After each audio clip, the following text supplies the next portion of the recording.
Assalamualaikum warahmatullahi wabarakatuh. Halo anak soleh dan soleha, bagaimana kabarnya hari ini? Semoga kalian tetap sehat dan semangat belajar ya. Pada pertemuan kali ini bersama Ustazah kita akan belajar perkembangbiakan tumbuhan secara vegetatif.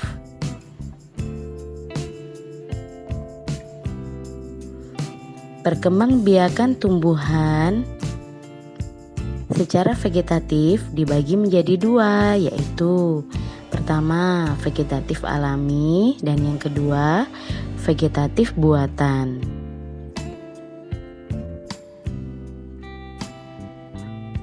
Perkembangbiakan tumbuhan secara vegetatif alami yang pertama adalah membelah diri.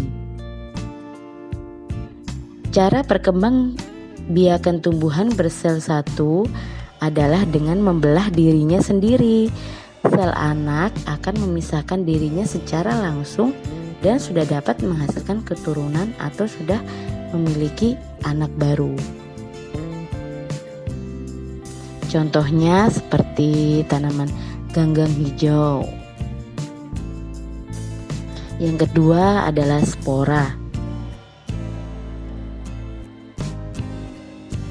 Alat perkembangbiakannya terletak di dalam kotak spora atau sporangium.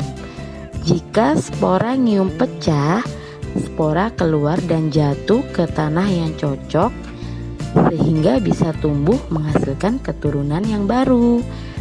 Contohnya seperti tanaman jamur, tanaman pakis, dan lumut.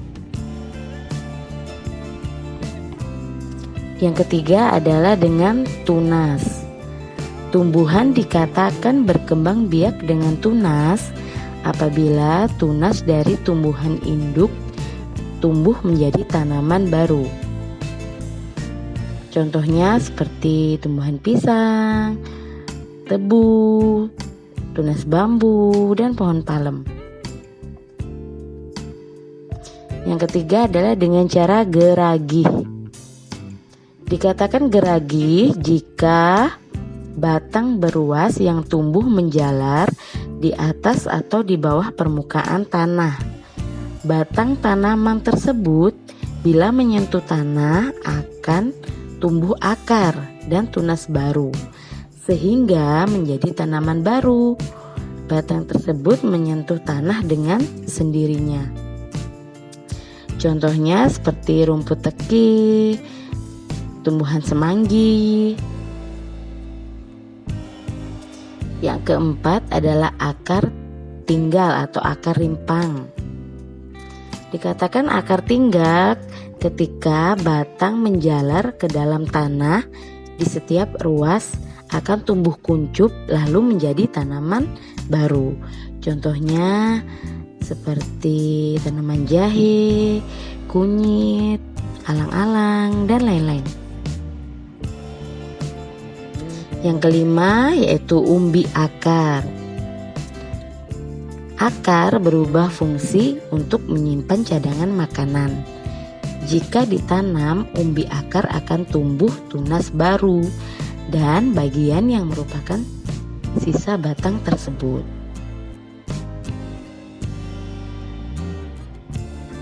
Contohnya seperti wortel, lobak, dan bunga dahlia. Yang keenam adalah umbi batang. Bagian batang yang tumbuh di dalam tanah dan berfungsi untuk menyimpan cadangan makanan. Pada kulit umbi terdapat mata tunas yang akan menjadi tumbuh tunas yang baru.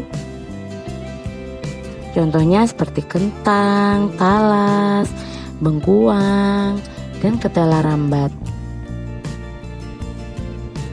Yang ketujuh adalah umbi lapis. Dikatakan umbi lapis ketika bagian dari pelepah daun yang berfungsi sebagai makanan cadangan dan bentuknya berlapis-lapis. Pada ketiak daun terdapat tunas sebagai calon anak yang disebut siung. Contohnya seperti bawang merah, bunga bakung, bunga tulip. Yang selanjutnya kita akan belajar perkembangbiakan tumbuhan secara vegetatif buatan. Yang pertama, bisa dengan stek. Metode stek adalah metode memperbanyak tanaman dengan menggunakan potongan tubuh tanaman itu sendiri. Stek terdiri dari yang pertama stek batang, yang kedua stek daun, yang ketiga stek akar. Untuk yang stek batang itu bisa Ustazah kasih contoh gambar pohon singkong. Nah, itu batang dari pohon singkong itu kita potong-potong, kemudian kita tancapkan ke dalam tanah. Nah, setelah beberapa hari, beberapa minggu, nanti batang tersebut akan muncul tanaman baru atau daun baru. Yang kedua tadi stek daun. Stek daun itu bisa dilihat di gambar. Jadi daunnya itu kita tanam di tanah, dan itu nanti akan jadi tumbuhan baru. Yang ketiga stek akar. Stek akar itu seperti pada gambar, akarnya kita potong kemudian kita tancapkan ke tanah.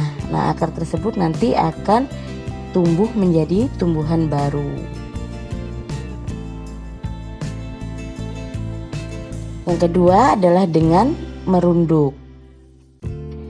Merunduk dapat dilakukan pada batang beberapa jenis tanaman yang secara normal berdiri tegak, kemudian dibengkokkan hingga menyentuh tanah sehingga akan segera berakar. Nah, itu bisa dilihat di gambar. Jadi ketika batangnya itu dibengkokkan ke tanah, nah dia akan secara berangsur-angsur tumbuh tanaman baru. Yang ketiga adalah kultur jaringan. Kultur jaringan adalah suatu metode untuk memisahkan atau mengisolasi bagian dari tanaman seperti sel, jaringan, atau organ. Nah, sel, jaringan, atau organ itu daun, akar, batang, tunas, dan sebagainya, serta membudidayakannya. Misalkan kalau kita ambil daunnya, berarti kita pakai jaringan daun. Kalau kita pakai akar, berarti kita ambil akarnya. Nah, nanti dari situ akan muncul tanaman baru. Yang keempat adalah variasi tumbuhan. Itu ada beberapa jenis. Yang pertama dinamakan enten atau menyambung. Dikatakan menyambung ketika menggabungkan dua batang dari tanaman yang berbeda. Yang kedua, okulasi atau menempel. Itu menempelkan sepotong kulit pohon yang bermata tunas dari batang atas pada suatu irisan dari kulit pohon lain. Bisa kalian lihat pada gambar itu dengan cara menyambung. Nah, di situ batangnya disambung ke batang pohon lain, kemudian ditali. Nah, nanti akan menjadi variasi tumbuhan baru.